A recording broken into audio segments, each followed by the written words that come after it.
Fin du sommet Russie-Afrique, plusieurs partenariats en vue entre la Russie et le Mali. Le colonel Assimi Goïta dresse un bilan positif de cette visite en Russie. La situation pluviométrique du Mali à travers le programme Opération Pluie Provoquée, on en parle dans ce journal à Mali Météo.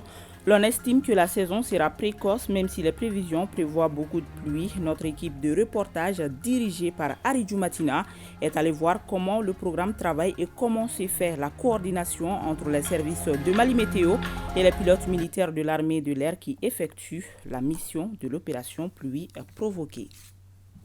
Voilà pour le sommaire. Mesdames et messieurs, bonjour et bienvenue. Nous sommes lundi 31 juillet.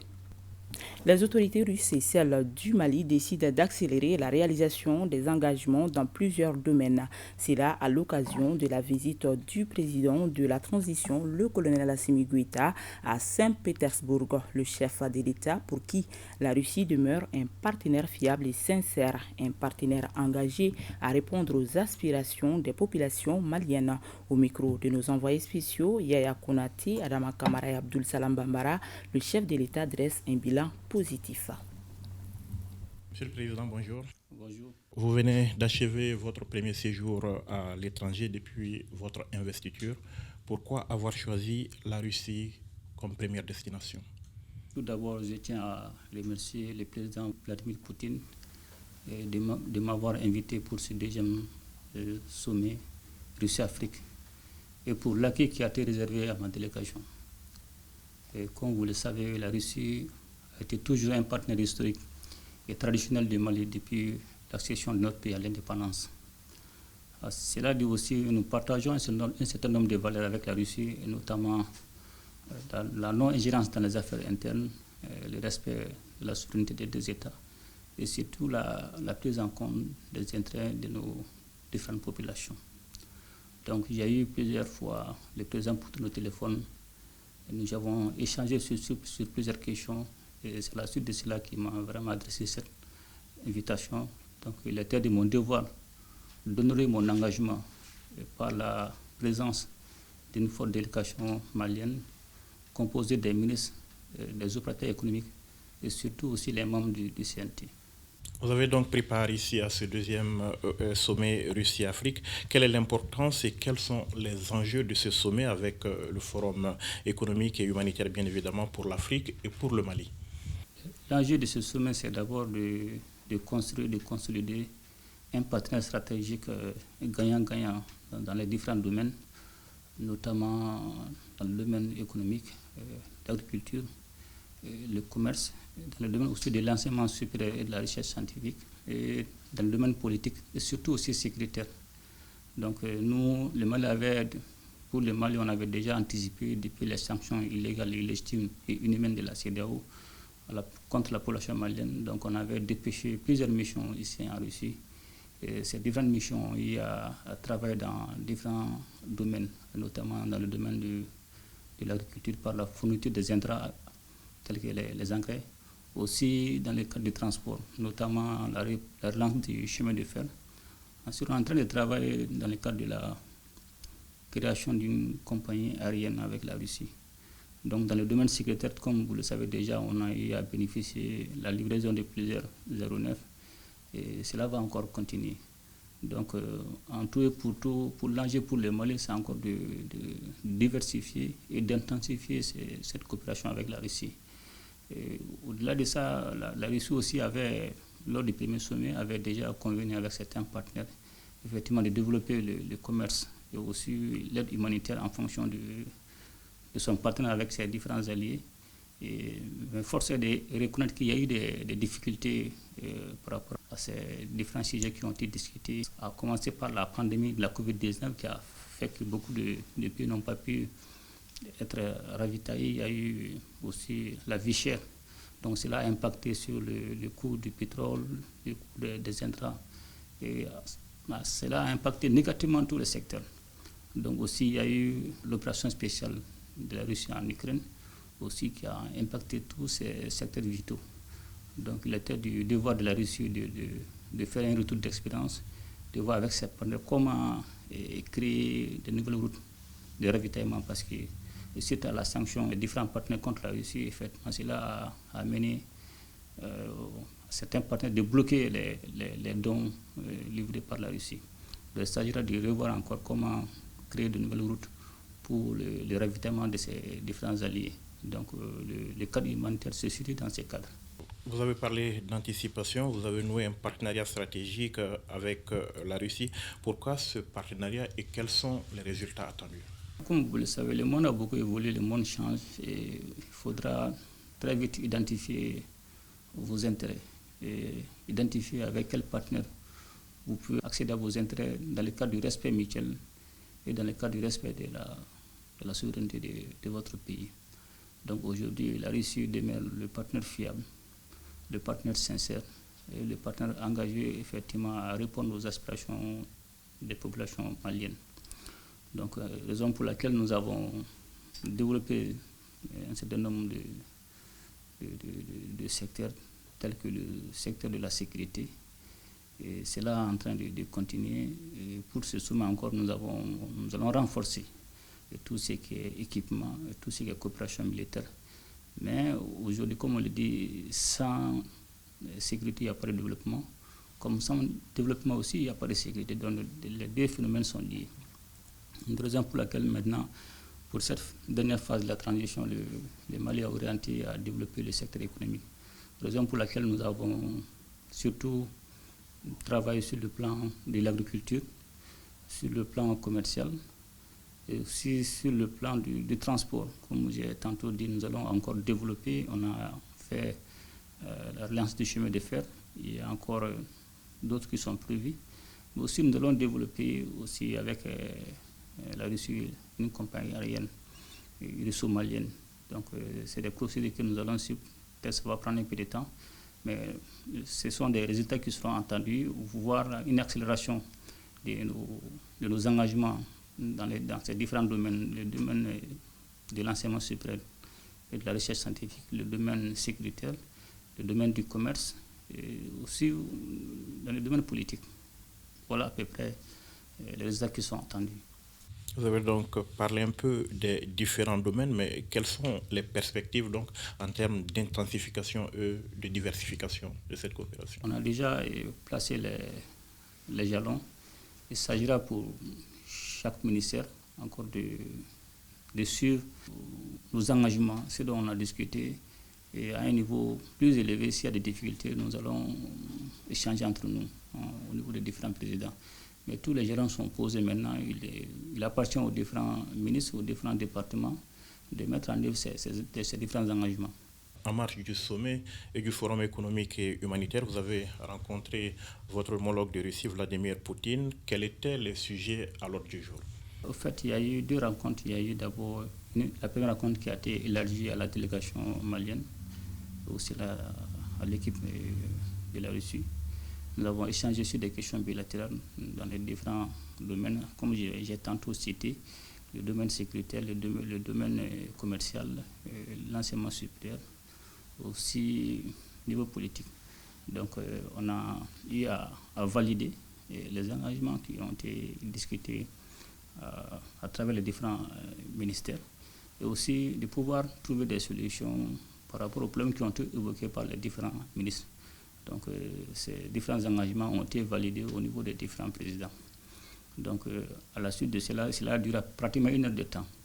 Donc, après cela, il y a eu un tête-à-tête, donc je ne veux pas évoquer les sujets qui sont extrêmement sensibles. Donc voilà en quelque sorte les deux rencontres qu'on a eues avec le président Poutine. Alors, dernière question, Monsieur le Président. Quelles sont vos impressions à l'issue de cette visite et avec quel sentiment vous repartez à Bamako? Je suis vraiment satisfait de cette visite et j'ai été surtout impressionné par le respect mutuel du président Poutine et de sa grande disponibilité dans toutes les occasions et aussi sa grande capacité d'écoute. Il nous a réellement écouté et pour terminer, il a dit que le Mali était un partenaire clé pour la Russie. Cela veut tout dire. Merci, Monsieur le Président. Merci. À l'instant, le colonel Assimi Goïta au micro de nos envoyés spéciaux en Russie. L'actualité, c'est aussi le 31 juillet. Les femmes d'Afrique célèbrent aujourd'hui la journée panafricaine de la femme. Cette édition 2023 est placée sous les thèmes le rôle des femmes dans l'amélioration de leurs conditions de vie. Reportage Inaba. Les femmes ont toujours été en première ligne pour l'amélioration de leurs conditions de vie. Le rôle historique joué par les femmes en Afrique témoigne leur capacité de réaliser et conduire les changements sur le continent. Le chemin reste encore long car l'égalité homme-femme n'est pas perçue comme un créneau de développement et les facteurs socio-culturels pèsent beaucoup sur elle. La violence basée sur le genre est toujours d'actualité. Le rôle de l'OPF n'est pas seulement historique. Il s'inscrit dans la continuité en vue d'améliorer les conditions de vie de la femme, d'assurer son intégration aux organes de prise de décision à travers une meilleure utilisation de ses compétences et faire ainsi de l'Afrique un continent de prospérité, de liberté, de démocratie, de paix et de justice. Cette année 2023, la journée est célébrée sous le thème « Le savoir-faire et le potentiel des femmes au service de la paix en vue d'accélérer la mise en œuvre de la zone de libre-échange continentale africaine ZLECAf ». Ce thème vise à amener les États membres à accélérer sa mise en œuvre. La ZLECAf vise la création des marchés uniques africains caractérisés par la libre circulation des personnes, des biens, des capitaux, des investissements et la promotion de l'intégration économique en vue d'atteindre des objectifs socio-économiques durables et inclusifs, l'égalité des sexes, l'autonomisation des femmes, l'industrialisation, le développement agricole et la sécurité alimentaire. L'Organisation panafricaine des femmes a été créée le 31 juillet 1962 à Dar es Salaam en Tanzanie. De nos jours, c'est le Mali qui assure la fonction de vice-présidence de l'organisation. Parlons à présent de la situation pluviométrique de notre pays à travers le programme Opération Pluie Provoquée. Ce programme qui est aussi une alternative pour réduire l'impact du déficit pluviométrique en raison du changement climatique a été opérationnel au Mali en 2006 et bénéficie de l'accompagnement nécessaire de l'État pour faire face au fléau. À Mali Météo, certes, l'on estime que la saison sera précoce, mais les prévisions prévoient beaucoup de pluie. Nous sommes allés voir comment le programme travaille et comment se fait la coordination entre les services de Mali Météo et les pilotes militaires de l'armée de l'air qui effectuent la mission de l'opération Pluie Provoquée sur les différentes parties du pays. C'est le 22 juillet dernier que l'opération Pluie Provoquée a entamé sa mission pour la campagne de cette année. Une journée à Mali Météo dans le cadre du projet Opération Pluie Provoquée avec Ari Djumatina et Moulay Sidibi. À Mali Météo, le programme Opération Pluie Provoquée est à pied d'œuvre depuis le 22 juillet pour combler le déficit des pluies, car le Sahel d'une manière générale est confronté au problème de pluviométrie. C'est ainsi que recours est fait à de nouvelles approches et stratégies par les plusieurs autorités, d'où la mise en place du programme Opération Pluie Provoquée, devenu opérationnel en 2006. En 2005, le président d'alors a décidé d'intégrer ce programme dans le cadre de ces différentes stratégies. L'objectif était et demeure d'ailleurs de contribuer à réduire l'impact des déficits pluviométriques. Quand on a vu en tout cas les premiers résultats qui sont favorables, donc on a essayé de renforcer les capacités d'intervention aérienne. Dans ce contexte, 2 avions qui ont été acquis, il y a eu des radars, il y a eu des centres de réception d'imagerie satellitaire. Tous ces équipements contribuent à ce que le programme donne de bons résultats. Dans un premier temps, si le programme était géré par les Américains, puis par une société privée malienne, de nos jours, il est entièrement exécuté par l'État malien, notamment les services de Mali Météo et l'armée de l'air. Idéalement planifié, le travail se déroule à hauteur des souhaits avec détermination et professionnalisme au centre des prévisions météorologiques. Une chose, c'est de faire des opérations, mais une autre chose, c'est d'avoir une bonne articulation autour de ces opérations-là. Et on est quand même parvenu à créer un équilibre à ce niveau entre l'armée de l'air et Mali Météo. Les pilotes sont disponibles, l'avion est disponible et la coordination se passe très bien grâce à notre vaillante armée. Ici, au quotidien, la journée débute à 9h par un débriefing d'1 heure en présence des pilotes militaires et des prévisionnistes du Mali Météo. Donc, au cours de ce briefing-là, on essaie d'identifier les conditions favorables à l'ensemencement sur toute l'étendue du territoire. Donc, on est en train de scruter le ciel à permanence depuis 6h du matin à travers les imageries satellitaires pour pouvoir capter les nuages cumuliformes dans la perspective de pouvoir mener des opérations d'ensemencement sur ces nuages-là pour les pousser à précipiter sur le territoire malien. Donc si des conditions favorables sont identifiées sur le territoire, c'est le coordinateur maintenant qui donne l'instruction aux pilotes pour qu'ils aillent ensemencer le nuage. À 6h, il y avait un système convectif qui était entre les frontières Mali-Niger. Et il y a aussi une longue d'est qui est présente sur le centre du pays. En conséquence, qui peut donner dans l'après-midi des formations des systèmes isolés. Au moment de notre passage, un phénomène avait été détecté à Mopti. Et très rapidement, les dispositions sont prises. Car si vous n'agissez pas vite, les nuages vont se dissiper. Et direction à l'aéroport à la Bassa Insenou pour prendre les équipements, en l'occurrence le vecteur aérien Kinker B-200 chargé de faire l'opération. C'est un avion civil pouvant transporter 10 personnes conçu pour la circonstance.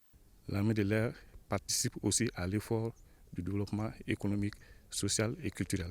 Et cette opération de pluie provoquée entre dans ce cadre. Le système est en train de se déplacer doucement sur le Burkina. Actuellement, ça se trouve sur le Burkina et on s'apprête à l'intercepter au niveau de Mopti pour que l'ensemble du territoire puisse être arrosé. Ça se passe normalement, On a les équipes d'alerte qui rotent et qui se passent journalièrement. Les équipes d'alerte changent. À chaque jour, il y a une équipe qui est prête pour les missions. Dès qu'il y a une mission, il y a une équipe qui est déjà prête sur place. Une opération qui consiste à tirer soit des cartouches à base de chlorure de calcium, soit des cartouches éjectables à base d'iodure d'argent, en vue d'augmenter la condensation dans le ciel afin qu'il y ait pluie sur une bonne partie du pays. Les autorités, dans le cadre de la souveraineté nationale, pour que la prise en main de ce programme, nous avions prévu une bonne saison. Enfin, une saison en tout cas avec beaucoup de pluie. On a fait des mises à jour et les dernières mises à jour ne contredisent pas les prévisions initiales. Pour la campagne de cette année, le programme a déjà effectué 26 opérations sur certaines localités du pays, du 22 juillet au 25 juillet. Selon les prévisions de Mali Météo, la saison des pluies de cette année sera précoce. Il y aura des pauses et des reprises. Donc le programme restera en veille. Lancement de la caravane à la sécurité routière dans la capitale de Bani Monotié, une cérémonie au cours de laquelle a eu lieu l'inauguration des premiers feux tricolores et la signature de la charte à la sécurité routière par les autorités de la région de Boukouni. Le point avec Jafar Aïdara et Djibril Bagayougo. L'inauguration des feux tricolores est un haut feu de soulagement pour les usagers de la RN7. Ces feux tricolores vont sans nul doute contribuer à la fluidité de la circulation d'une part et d'autre part minimiser les cas d'accident. Réalisé à Bougouni des feux tricolores par l'Agence nationale de sécurité routière, ANASER, démontre toute la considération que les initiateurs ont pour la nouvelle région de Bougouni. La région de Bougouni, à l'image des autres du Mali, connaît une croissance démographique et une forte urbanisation qui contribue à la multiplication des risques liés à l'usage de la route, d'où le respect du code de la route. Cette caravane-là, nous ciblons un certain nombre de risques routiers, notamment l'excès de vitesse, la conduite sous l'empire de l'alcool ou des produits stupéfiants, Bougouni qui est devenu une région, pour voir s'il y a des carrefours accidentogènes pour lesquels nous apportons donc des mesures correctives pour améliorer la sécurité routière dans ces zones-là. C'est pourquoi nous avons installé un feu tricolore au carrefour Balanza. Le non-respect des feux tricolores peut engendrer des conséquences énormes. Il s'agit là pour les usagers de la route piétons, cyclistes, motocyclistes et conducteurs de véhicules de respecter ces panneaux de signalisation. Vous avez la lourde responsabilité de sensibiliser les usagers de la route en vue de contribuer à changer leur comportement sur la route.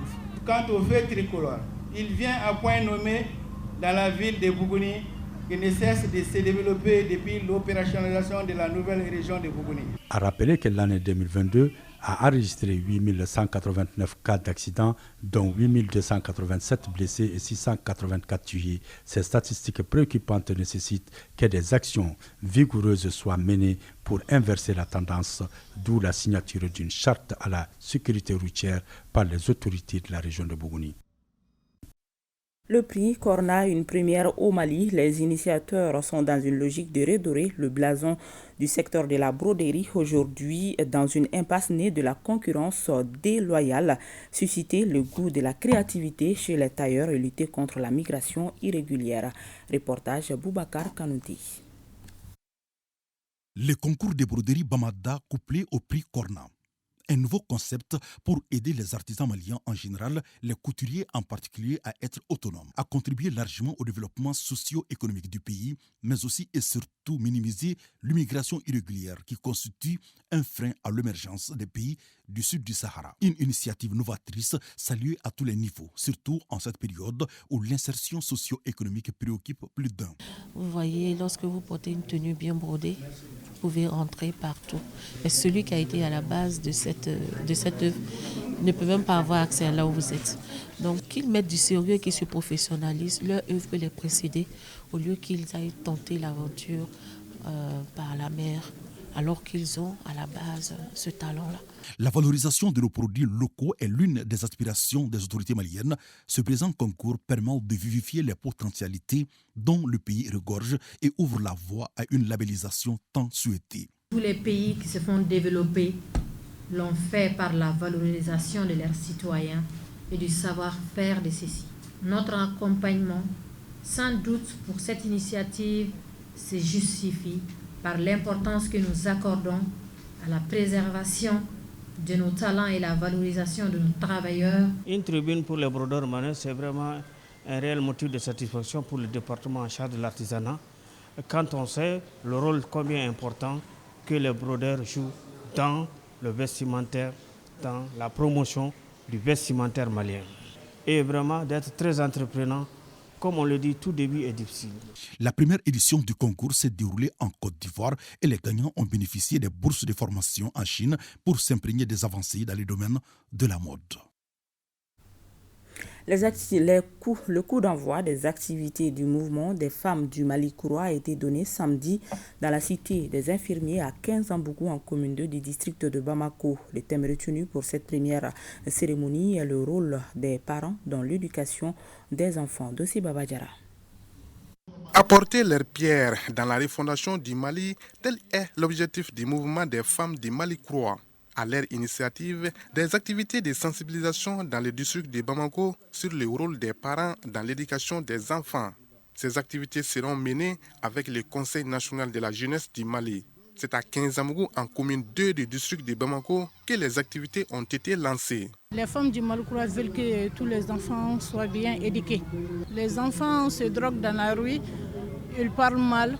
Pour que tout ça cesse, il faut que les parents s'impliquent. Le fondement d'une société repose sur sa jeunesse. C'est pourquoi l'éducation des enfants fait partie des priorités pour la refondation du Mali. Le seul message que nous on a lancé, c'est de dire à nos chers parents, les enfants, essayer de les éduquer dans le bon sens, afin qu'ils puissent être au moins un relais dans les jours à venir pour prendre ces pays en charge. Parce que déjà, on a su qu'il y a eu beaucoup de changements. Mais après, le Malien lambda n'a pas changé.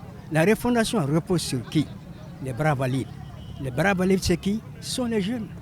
Mais si ce sont les femmes elles-mêmes qui arrivent à penser à ça, eh bien nous remercions le bon Dieu. De notre temps, tout le monde éduquait les enfants. Pour cette cérémonie de lancement, des conseils ont été prodigués par les invités et des sketchs pour mieux sensibiliser les parents sur la bonne éducation des enfants. 200 jeunes de la région de Tombouctou ont été initiés dans le domaine de l'industrie, de l'imprimerie, du graphisme et des métiers de l'art.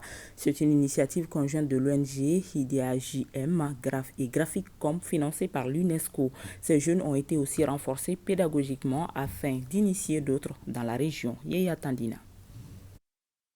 Soutenir l'emploi des jeunes filles et garçons de Tombouctou à travers la promotion de l'industrie de l'imprimerie, du graphisme et des métiers de l'art au Mali est bien l'objectif visé par la présente rencontre. Co-organisée par I2AJM, Initiative pour l'autonomisation des adolescents et jeunes du Mali, et Graphicom, financée par l'UNESCO. Pendant 3 jours, les apprenants à travers la théorie et la pratique ont été formés sur les techniques d'impression des goodies. Pendant la formation, les jeunes eux-mêmes confectionnaient des t-shirts. Et après avoir suivi la formation théorique sur Photoshop et la phase pratique avec des matériaux, tout était là, avec des formateurs de Tombouctou ici, que nous ne cessons de remercier. Nous sommes avec vous, nous vous remercions. Nous pensons que vous avez fait une formation de qualité et que quelque part il y aura un impact tout de suite après cette formation-là sur la jeunesse de la ville de Tombouctou et de la région peut-être tout entière. Nous serons toujours avec vous. Il s'agit pour les initiateurs de former au total dans la région 200 jeunes aux techniques de sérigraphie et 200 autres aux techniques de graphisme et renforcer les compétences pédagogiques de 100 formateurs dans la région. On a pu retenir comment on peut taper nos t-shirts et faire en général ensemble. On a bien compris ce qu'on a fait dans la formation de 3 jours. Je ne peux que vous encourager à persévérer, à continuer cette formation pour que vous soyez à la hauteur de nos attentes. De nos attentes parce que vous êtes notre avenir. De nos attentes parce qu'il y a beaucoup de jeunes qui sont là en chômage et l'État ne peut pas tout empocher. Mais nous pouvons être quand même à vos côtés pour bénéficier de certaines formations et que vous soyez des formateurs dans l'avenir et pourquoi pas des promoteurs. Par la remise des attestations aux participants que cette session d'initiation au métier d'art a pris fin à Tombouctou. Et ainsi s'achève cette édition que nous avons eu le plaisir de vous présenter. Merci de l'avoir suivi. À demain 13h, s'il plaît à Dieu.